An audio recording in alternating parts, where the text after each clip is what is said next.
The US is in the middle of a debt ceiling issue, and now one of the major credit rating agencies issued a warning about their concerns with the US being able to pay their debt. One of the biggest debts that the US has is in the form of treasury bonds, where they have to pay investors back for lending them money. And I want to talk about what this means for federal employees, especially if you're retired or you will be soon, what you can do to help protect your wealth, and at the end of the video, I'm going to cover some questions that we're asking at our firm as we look forward to how to best guide our clients. But before I do, first I want to welcome all the new people watching our channel lately. I'm Thiago, and my team and I help federal employees with their retirements. And we made this channel for anyone who's not our client to see and hear about how our clients are being successful. So if you're coming up to retirement, then subscribe so that you don't miss our weekly videos. So first, let's talk about what this warning actually means. So why do these credit rating agencies even matter? Well, retirees are looking for stable income so that they can live their lives in retirement, right? Well, bonds are one investment instrument that are historically known to provide income to retirees. Well, that income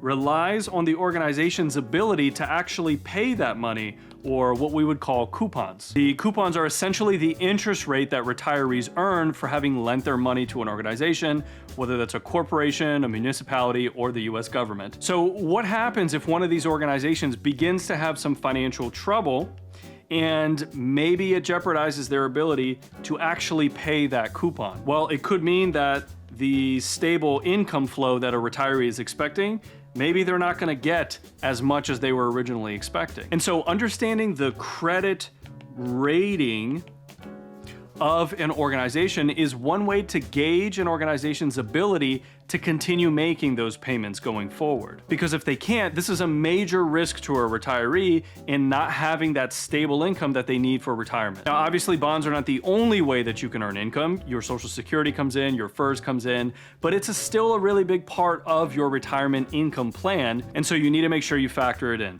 Now, beyond your own portfolio, understanding what's going on in the bond markets and the different ratings is actually a sign of what's going on in the global economy as well. And earlier this week, one of the largest 3 credit rating agencies issued a warning about the US government's ability to be able to pay their debt, or the coupon or the interest on their debt obligations, as well as other obligations that they have. Now, it's not entirely surprising because the Treasury has been talking about this. This is the G Fund suspension issue that we had, where they essentially stopped reinvesting in it until they get this issue resolved. But the key thing that you need to understand is that the US is kind of a stronghold for the rest of the world. If the US government is not able to continue paying their debts, what kind of impact is this going to have on a global economy and on the rest of bonds, which many retirees just like you might be using to supplement your retirement income? So we're going to talk a little bit next about what our firm is doing to help position our clients, and hopefully this will be helpful to you as you think about your own portfolio as well. But first, before I do that, I want to cover how the ratings work, because if you're going to go look and see what you're holding and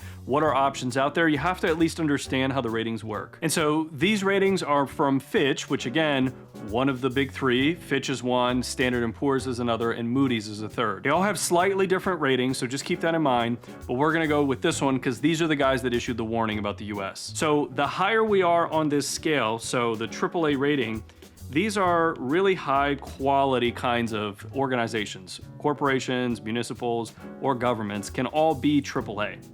And another term that you might see as you're doing research is investment grade.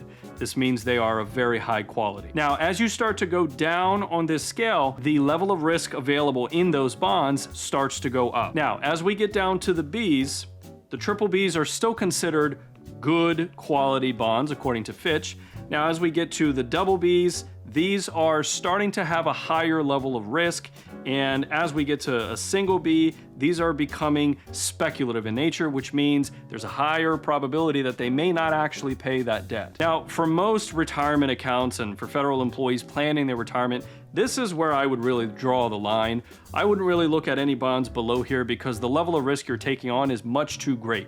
Remember, retirement, you're not going for high risk. You're going for a lot of stability so you can float through your retirement, not disrupted by the volatility. And so historically, the US has really been at the top, but now we're starting to see issues. And in fact, actually either in 2010 or 2011, the Standard & Poor's actually downgraded the US from their rating scale as well. You'll remember there were a lot of issues going on back at the time. Now, it's important to note, did the world end because of that? No, not at all. But it is a risk that you need to understand, and next we're going to talk about how you begin to address this risk in your wealth. So one of the ways that federal employees can begin to hedge against this kind of risk is by diversifying their bond holdings as well. So everyone knows you have to have good diversification in your portfolio. People generally think about that for stocks, and they don't really address diversification in their bond portfolio as well. A lot of federal employees in particular tend to hold on to US Treasury bonds, either individually or in the form of the G Fund or other vehicles, simply because they're used to it, and it's very conservative, it's very safe, and historically has been a protection from kind of loss. Just like we don't put all of our eggs in one basket, it's similar with how you're holding bonds. You may want to start thinking about incorporating other bonds aside from just the US Treasury bonds or the G Fund that you might be holding. Right now, interest rates are much higher than they used to be, and bonds are actually offering a really significant yield for retirees. And so there's a lot of people creating bond ladders and structuring it in a way that you can consistently get that flow of income that you need. I can't talk about which bonds to hold in these videos, but I can tell you that there is a lot of opportunity in the market right now, given where interest rates are and what other organizations are also offering. And something to note real quick, if you're holding a bond fund, the issue with the fund is that it's trading a lot of the bonds inside. So you have to be careful, because bonds are really great when you can buy them and hold them to maturity, because at maturity, you're going to get that money back, as well as the coupon along the way, provided the corporation has the financial stability to do so. The bond funds sometimes can be volatile because they may be trading the bonds. So understand how one use of bonds compares to the other. The F fund in the TSP, for instance, is more like a bond fund, whereas a bond ladder, to get that income along the way, you're actually holding the individual bonds. And the idea is that you're holding multiple different kinds of bonds from different organizations, from different sizes and duration, so that if for whatever reason, if one of these bonds ends up going bust and you no longer have a couple of these, you still have various other sources of income that are providing you with your retirement income stream that you need. This is what we talked about earlier, where you create a bond ladder, a lot of different timelines, so that as one matures, it reinvests into another, and you continue to hedge your risk against interest rates, as well as collect your interest payments along the way. Now, folks, please understand, we are not fearmongers, but we are realists. Our economy is in a brand new season right now, and our jobs are to make sure that we're pivoting accordingly so that our clients get to continue living their retirement successfully. So we've been watching this issue for months now, and there are a few questions that we've started asking and incorporating that I think are going to be really helpful to you, and I encourage you to be asking these questions of your own situation as well. So some of the big ones are, how much am I relying on US Treasuries for that either stability that bonds bring or the income in my retirement? Another one is, how well diversified is the fixed income portion of my portfolio?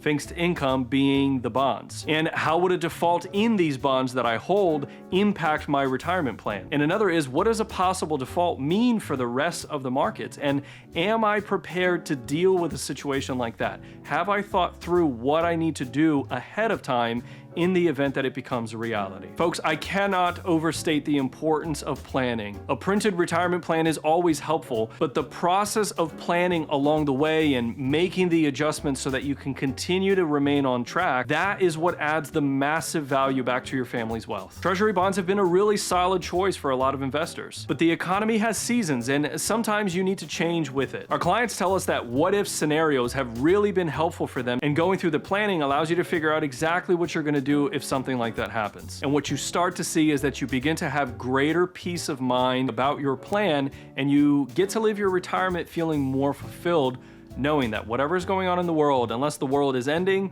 you're probably still going to be just fine. So if this was helpful, hit the thumbs up for us, and we hope to see you on the next video. Until then, stay wise and stay wealthy.